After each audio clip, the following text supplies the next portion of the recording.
శ్రీమాత్రే నమ. జయ గురు దత్తాత్రేయ నమ. ఈ వీడియోలో మనం తులారాశి వారికి అతి తొందరలో శని అదృష్ట యోగాన్ని కల్పించబోతున్నాడు. కేవలం 6 నెలల్లో తులారాశి వారి యొక్క మొత్తం జాతకం టర్న్ అవబోతుంది. సుమారుగా మనకి ప్రస్తుతం 5వ స్థానంలో సంచరిస్తున్నటువంటి శని భగవానుడు 29 మార్చి 2025 తారీఖు నుంచి 6వ స్థానంలోకి మారడం జరుగుతుంది. ఇది అందరికీ తెలుసు. కేవలం శని 3 భావాల్లో మాత్రమే శుభ ఫలితాలు ఇస్తాడు. అంటే 3వ స్థానం, 6, 11. 11వ స్థానం కన్నా 6వ స్థానంలోనే ఎక్కువ ఫలితాన్ని ఇవ్వడం జరుగుతుంది. అయితే జాతకుడు ఎంత శ్రమ పడితే అంత ఫలితాన్ని జాతకుడికి రావడం జరుగుతూ ఉంటుంది. అంటే ముఖ్యంగా శని ఈ తులారాశి వారికి యోగకారకుడు. మామూలుగా ఏలినాటి శని, అష్టమ శని, జన్మశని అటువంటివి వచ్చినప్పుడు అన్ని రాశుల వారికి కష్టపెట్టినట్టే తులారాశి వారికి కూడా తన యొక్క పరిపాలనలో పనిష్మెంట్ ఇవ్వడం జరుగుతూ ఉంటుంది. వారు మంచి చేస్తే మంచి ఇవ్వడం జరుగుతుంటుంది. మరి కేవలం 6వ స్థానంలోకి వచ్చినప్పుడు మాత్రం శని యోగకారకుడుగా యాక్ట్ చేసుకుంటూ జాతకుడు గతంలో పడినటువంటి అనేక కష్టాల నుంచి బయటపడవేయడం జరుగుతూ ఉంటుంది. అంటే 6వ స్థానం అన్నది శత్రువులపై విజయస్థానం, ఒక ఉపచయ స్థానం అవటం వల్ల అది అభివృద్ధి అక్కడే స్టార్ట్ అవుద్ది జాతకుడికి. అలాగే మరి శత్రువులు, రోగాలు, రుణాలు వీటన్నిటి నుంచి కూడా జాతకుడిని బయటపడవేయడం జరుగుతూ ఉంటుంది. శని సహజంగా మరి అష్టమ భావానికి, వ్యయభావానికి కారకత్వం వహిస్తూ ఉంటాడు. కుజుడు 6వ భావానికి కారకుడు అవుతూ ఉంటాడు. కొంతమంది ప్రకారం శని భగవానుడు కూడా 6వ భావానికి కారకుడు అని చెప్తూ ఉంటారు. బట్ ఏదైనా జాతకుడికి గతంలో తాను చేసినటువంటి ఫలితానికి తగినటువంటి, శ్రమకు తగినటువంటి ఫలితాన్ని ఇవ్వడం జరుగుతూ ఉంటుంది. అంటే ఒక విధంగా ఉద్యోగ ప్రయత్నాలు ఫలిస్తాయి.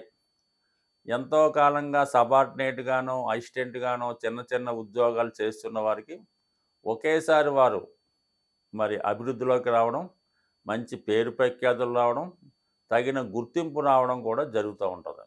అలాగే మీ యొక్క రెమ్యునేషన్ కూడా పెరుగుతూ ఉంటుంది. అప్పటిదాకా ఒక ఈవెంట్కో, ఒక కార్యక్రమానికో, ఒక ప్రాజెక్టుకో ఒక 10 లక్షలు తీసుకున్నవాడు సడన్గా ₹1,00,00,000 రావడం జరుగుతూ ఉంటుంది. చాలా డిమాండ్ ఏర్పడుతుంది. ముఖ్యంగా ఈ తులారాశిలో ఎక్కువగా సినిమా, టీవీ, కళారంగంలో వాళ్ళు ఉంటారు. అలాగే సాఫ్ట్వేర్ రంగంలో వాళ్ళు ఉంటారు. ఎక్కువగా ఫైనాన్స్ వ్యాపారం చేస్తున్నవారు, ఆటోమొబైల్స్, బ్యాంకింగ్ రంగంలో ఉన్నవాళ్ళు ఎక్కువగా ఉంటారు. సో అటువంటి వారికి ఒకేసారి మరి ఒక 10 సంవత్సరాలుగా ఆగిపోయినటువంటి అభివృద్ధి ఒకేసారి ప్రారంభం అవడం వలన మరి మీరు ఈ సమయంలో ఏదైనా ఇన్వెస్ట్మెంట్ లాంటిది చేయడం జరుగుతూ ఉంటుంది. అంటే ఏదైనా గృహ నిర్మాణం చేసుకోవడం. ఎక్కువగా మరి 6లో ఉన్నటువంటి శని భగవానుడు 12వ స్థానాన్ని వీక్షిస్తాడు అన్నమాట.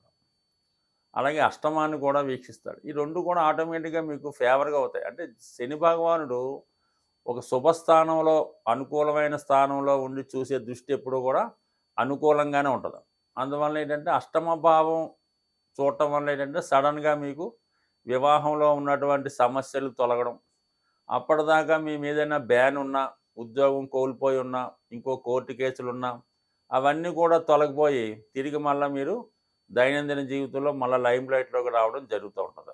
అలాగే 12 వీక్షిస్తుంటాడు కదా, అప్పటిదాకా మీరు ఏదైనా కేసులో ఇరుక్కొని ఉండడమో, నిర్బంధంలో ఉండడమో, లేదంటే దేశం విడిచిపెట్టి వెళ్ళిపోవడమో, పరాయి గమనమో వాటి నుంచి కూడా విడుదలై మళ్ళీ మీరు ఒక స్వేచ్ఛా జీవితాన్ని గడిపే అవకాశం ఉంటుంది. సో ఏదైనా ఇటువంటి బంధాల నుంచి అంటే మొత్తం మీద ఏంటంటే 6, 8, 12 భావాలు మీకు అనుకూలంగా మారుతాయి.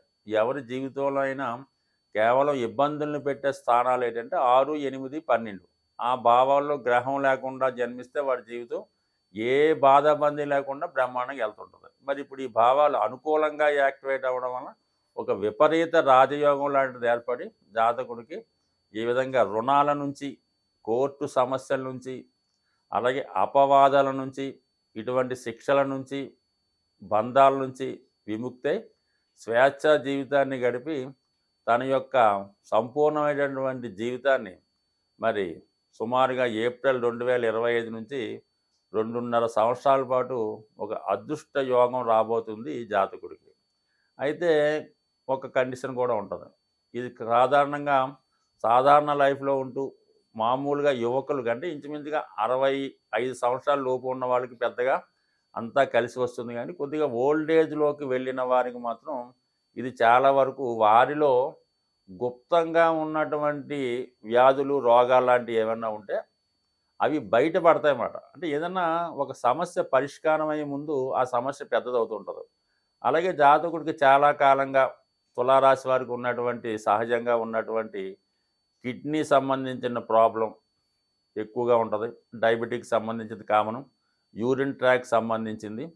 ఇటువంటి వ్యాధులు చాలా కాలంగా గుప్తంగా ఉంటూ ఒకేసారి అవి బయటికి రావడం వల్ల జాతకుడు కొంత కంగారు పడినప్పుడు కూడా సరైనటువంటి వైద్య విధానం ద్వారా దాన్ని శాశ్వతంగా తగ్గిపోయే విధంగా తను మరి వ్యాయామాల ద్వారా కానీ, ఆహార నియమాల ద్వారా కానీ, అంటే ఎక్కువగా ఎప్పుడు కూడా శని ఇచ్చే వ్యాధులు ఏ విధంగా ఉంటాయంటే క్రమశిక్షణ ద్వారా, ఆహార నియమాల ద్వారా ఖచ్చితంగా అవి ఉపవాసాల ద్వారా ఒక విధంగా చెప్పాలంటే చాలా వరకు క్యూర్ అవుతుంటాయి. కాబట్టి ఈ విధంగా ఏదన్నా మీలో ఉన్నటువంటి వ్యాధి బయటపడిందంటే దాని నుంచి పూర్తిగా తగ్గడానికే వచ్చిందని భావించి తగు విధమైన జాగ్రత్తలు తీసుకుంటే 100% మీరు ఆ సమస్య నుంచి బయటపడతారు. సో ఆ విధంగా మరి ఏదన్నా శని భగవానుడు ఏం చేస్తాడంటే ఎవరికన్నా మంచి చేద్దాం, ఇతన్ని ఒక మంచి పదవిలో పెడదాం అనుకున్నప్పుడు అతని కర్మ ఏమైనా పెండింగ్ కర్మ ఉంటే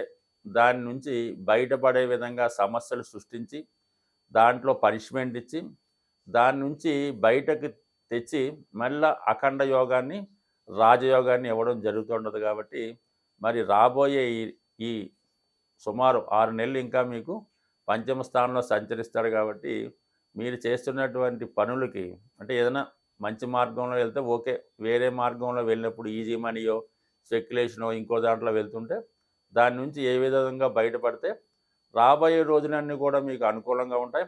చిన్న చిన్న సమస్యలు ఏమన్నా ఉంటే వాటి నుంచి బ్రహ్మాండంగా బయటపడుతూ ఎక్కువగా ఈ పంచమ స్థానంలో శని సంచరిస్తున్నప్పుడు జాతకుడు ఈజీ మనీ, జోదం, పేకాట, స్పెక్యులేషన్ వాటిలోకి అత్యాశకు పోవడం వల్ల ధనాన్ని పోగొట్టుకొని ఉంటాడు. కాబట్టి మరి శని మంచి స్థానంలోకి వచ్చినప్పుడు ఇవన్నీ కూడా పక్కన పెట్టి ఒక నిజాయితీ అయిన మార్గంలో కష్టపడి పైకెళ్తే 100% మీ యొక్క లైఫ్ సెటిల్ అవుతుంది. రాబోయే రోజులు అదృష్టకరంగా మారే అవకాశం. సాధారణంగా శని భగవానుడు నియమ నిష్టలకి, క్రమశిక్షణకి, నిడారంబర జీవితానికి కారణం అవుతూ ఉంటాడు.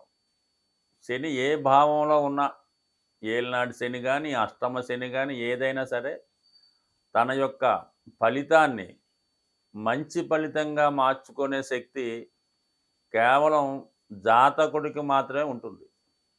మీరు ఎంత ధనం ఖర్చు పెట్టండి, ఎన్ని జపాలు చేయించండి, ఎన్ని పూజలు చేయించండి, ఎంత దాన ధర్మాలు చేయించండి, మీ ధనం వేస్ట్ అవుతుంది తప్ప మీకు దానివల్ల 5 పైసలు ఉపయోగం మాత్రం ఎట్టి పరిస్థితుల్లో కూడా ఉండదు.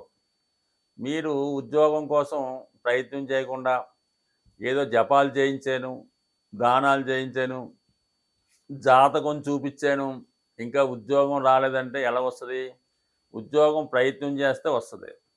లేదంటే మీ అర్హతను బట్టి మీరు ప్రయత్నం చేయాలి తప్ప ఏదో డిగ్రీ పాస్ అయింది, సివిల్స్ రాస్తున్నాను, రావటం లేదు, బోల్డ్ పూజలు చేయించాము అంటే ఎలాగొస్తుంది? ఇవేమీ వద్దు. మీకు ఏదైతే అర్హత ఉందో అది తెలుసుకొని దాని ప్రకారం క్రమశిక్షణతో నియమంగా, అంటే శనికి ఏంటంటే ఎప్పుడు కూడా క్రమశిక్షణ ఇంపార్టెంటు. సూర్యోదయానికి ముందే లెగవలసి ఉంటుంది. దాని తర్వాత ఏంటంటే సాధ్యమైనంత వరకు అన్ని పనులు కూడా క్రమశిక్షణతో, నడకతో చేసుకోవచ్చు. అంటే వాకింగ్ చేసుకోవచ్చు, రన్నింగ్ చేసుకోవచ్చు. కావాలంటే ఊరెళ్ళినప్పుడు మామూలుగా బస్సు, వాహనాల్లో, కారులో ప్రయాణం చేయొచ్చు. కానీ చిన్న చిన్న పనులకి ఇతరుల మీద ఆధారపడకుండా సొంతంగా మీరు చేసుకోవడం ఒకటి జరుగుతుంది దానివల్ల. అలాగే మరి మీ గృహంలో ఉన్నటువంటి పెద్దవారిని, అంటే కొద్దిగా వయసు పెద్దబడి వారి పనులు వారు చేసుకోలేని స్థితిలో ఉంటే వారికి మీరు ఏదో విధంగా సహాయపడుతూ వాళ్ళకి కనీసం రోజుకి ఒకసారన్నా పలకరించి యోగక్షేమాలు తెలుసుకొని వాళ్ళకి ఏం కావాలో ఇవ్వడం వల్ల, అవసరమైనటువంటి మందులు కొనివ్వడం వల్ల కూడా శని భగవానుడు మీకు మంచి ఫలితాన్ని ఇవ్వడం జరుగుతూ ఉంటుంది. అంటే వృద్ధుల్ని, పెద్దల్ని గౌరవించడం, సాధ్యమైనంత వరకు మీ పనులు మీరు చేసుకోవడం, ఎప్పుడు సూర్యోదయానికి ముందు లెగడం. అవకాశం ఉన్నవాళ్ళు చాలా వరకు ఏంటంటే ఏదన్నా ఉదయం పూట ఒక 5 నిమిషాలు కానీ 10 నిమిషాలు కానీ ఇష్టదైవాన్ని ప్రార్థించుకొని దాని తర్వాత మీ కార్యక్రమాలు చేసుకోవడం ఒకటి. దాని తర్వాత ఏంటంటే ముఖ్యంగా ఎట్టి పరిస్థితుల్లో కూడా నిజాయితీగా ఉండాలి. ఏ వృత్తి మీరు చేస్తున్నా దాంట్లో నిజాయితీ ఉండాలి. దాంట్లో వల్ల కూడా మీకు నెమ్మదిగా అయినా సరే ఎక్కువ సక్సెస్ రావడం జరుగుతూ ఉంటుంది. సో ఈ విధంగా జాతకుడు తన యొక్క క్రమశిక్షణ పెంచుకుంటూ మరి ఏదైనా మరీ ఇబ్బందికరంగా వచ్చిందనుకోండి, కేవలం శివునికి అభిషేకం చేసుకోవడం వల్ల, ఇంకా బాగా ఇబ్బంది వచ్చిందనుకోండి, శనిగ్రహాలు నవగ్రహాల్లో కేవలం శని భగవానుడికి అభిషేకం చేసి చాలామంది వదిలేస్తుంటారు. అది ఎలా కుదురుతుంది? మొత్తం 9 గ్రహాలకి విధి విధానంగా మీరు అభిషేకం కానీ, పూజ కానీ అన్నిటికీ సమానంగా చేయటం వల్లే మీకు శనిగ్రహ అనుగ్రహం వస్తుంది తప్ప, కేవలం ఆ శనివారం రోజు ఆ శనిగ్రహం మీద ఏదో ఆయిలో, నూనె ఏదో ఒకరి మీద పోసేసి మొత్తం చికాకు పెట్టేస్తుంటే అసలు ఫలితం కాదు కదా. దానివల్ల ఎక్కువ ఇబ్బంది మీకు వచ్చే అవకాశం, శనిని డిస్టర్బ్ చేసిన వాళ్ళు అవుతారు. అలా కాకుండా విధి విధానంగా చేస్తే చేసుకోండి. లేదంటే మాట్లాడి కూరుకోవాలి తప్ప ఈ విధంగా ఒక పద్ధతి లేకుండా శని భగవాన్ని పూజించడం కూడా ఒక విధంగా ఇబ్బంది పెడుతుంది. కాబట్టి అది కూడా గమనించండి. మరి ఈ మధ్యకాలంలో మంచి రెమెడీ ఏంటంటే, మరి స్వామి అయ్యప్ప మాల ధరించి 41 రోజులు విధి విధానంగా మీరు చేయడం వల్ల 100% మీకు ఫలితం దక్కుతుంది. కేవలం మీరు శబరిమలే వెళ్ళక్కర్లేదు. 41 రోజులు నియమంగా ఉంటూ దగ్గరలో ఉన్నటువంటి ఏ అయ్యప్ప దేవాలయంలో కానీ, సుబ్రహ్మణ్య దేవాలయం కూడా దర్శించి మీరు మాల విడిచిపెట్టవచ్చు. కేవలం అక్కడికే వెళ్ళాలని రూల్ ఏం కాదు. అది క్రమశిక్షణతో ఉండడం ఇంపార్టెంట్. అది కూడా చేసుకోండి. మరి సుబ్రహ్మణ్య స్వామి అనుగ్రహం కోసం ఈ మధ్యకాలంలో బాగా ప్రచారంలో ఉన్నది ఏంటంటే కరుంగలి మాల. ఈ కరుంగలి మాల చాలా పవిత్రమైనది. నిజంగా అది వృక్షం నుంచి తయారైంది కాబట్టి భూతత్వం యాక్టివేట్ అవ్వడం వల్ల మీలో ఓర్పు, సహనం పెరిగి శనిగ్రహ అనుగ్రహానికి పాత్రులవడం చాలామంది ఈ కాలంలో చూస్తున్నారు. కాబట్టి అవకాశం ఉన్నవాళ్ళు ఈ కరుంగలిమాల ధరించండి. అయితే దీనికి 2 నియమాలు. ఒకటి ఏంటంటే ఎక్కువగా నిద్రపోకూడదు, అబద్ధం ఆడకూడదు. ఈ 2 చేయగలిగితే విధి లేని పరిస్థితుల్లో ఇంకా మా వల్ల జీవితంలో ఏమీ చేయలేమనుకున్నప్పుడు ఈ మాల ధరించండి. 100% దాని యొక్క ఫలితం మీరు కొద్ది రోజుల్లోనే చూస్తారు. ఒక 40 రోజుల్లో.